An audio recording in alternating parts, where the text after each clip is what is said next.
This is Farouk Street.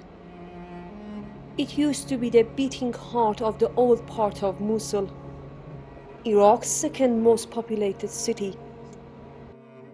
Even for a country which has seen many battles over the years, the destruction here is unprecedented.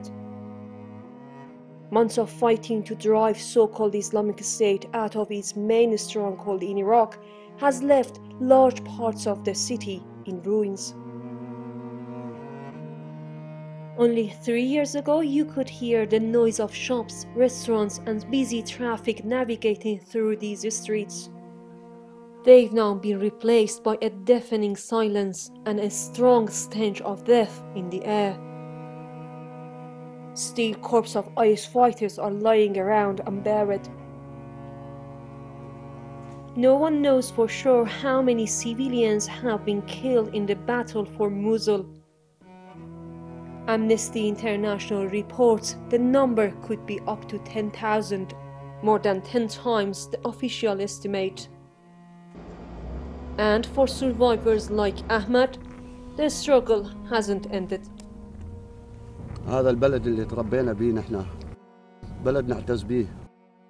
This is the city that I grew up in, and we were proud of it. It's a shame. Look now, nothing is left of it, especially in the west side.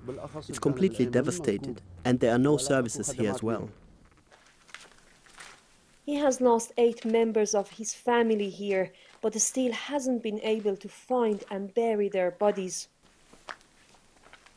This is the first time he returns to what's left of the home he bought just 5 years ago. IS came to my family's neighborhood and asked them to leave and replace them with their own families. The first one who died was my brother-in-law while he was trying to bring water from the river. He died from mortar shelling. Then my sister-in-law, who just got a little sick. At that time, IS were moving people from house to house, so they didn't want to have someone ill with them. So they killed her and threw her body into the river. Ahmed doesn't know if his family has a future here. My children have already told me that they will not come back here. Where's their school? Are there any services? Is there water, electricity? And for the security forces that are now in charge of the city after 3 years, the biggest challenge is to build up trust with Mosul's residents.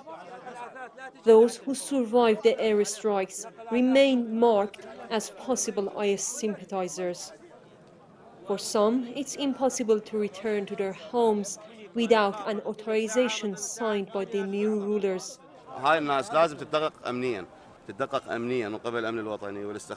This is a dilemma. These people should go through security checks to make sure that they were not with IS. There are not very well-known IS members who we can only find through the people here, as local people know their faces. So we need first to identify them before we are able to let these people go back to their houses. Among the rubble, there are some wandering around aimlessly, scrambling to piece together their lives and anything they had. I am grieving and I wish I was dead. All I worked for is gone. I'm 66 years old. All I had was this house and the things inside it. And when my house and all I had is gone, why should I live? I wish I was gone too. The task to rebuild Mosul and clear the city of its rubble will take years. Driving IS fighters out of the narrow back alleys of the old city took many months. These same streets and buildings, with plenty of remaining death traps, are now proving to be the most difficult to clear for Iraq's civil defense units. The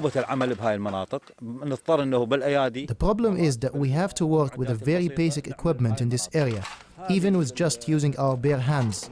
And despite having engineers to clear mines above the ground, there can be unexploded rockets or mines under the rubble. Sometimes his men witness small miracles. Sometimes we face surprises like what we faced a few weeks ago. We were thinking that we were going to bring some bodies out of the rubble, but we found a family, alive.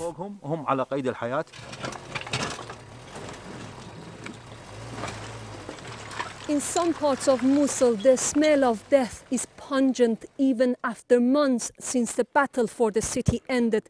The bodies of many residents are still trapped under the rubble, and there are people still looking to find out what happened to their lost loved ones.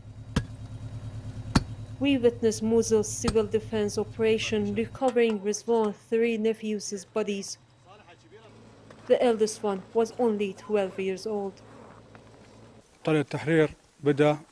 These are my sister's children. They were in another neighborhood in Bab al-Bayd, but IS brought them here by force. 2 days before we were bombed, I managed to talk to them. My nephew was telling me, "Uncle, I just pray that our area be liberated, so I can come to you and so we can play PlayStation." In western part, the new authorities are in the process of clearing all visible destruction. But the deeper underlying scars and wounds will take much longer to heal. Nafiseh Kohnavard, BBC News, Mosul.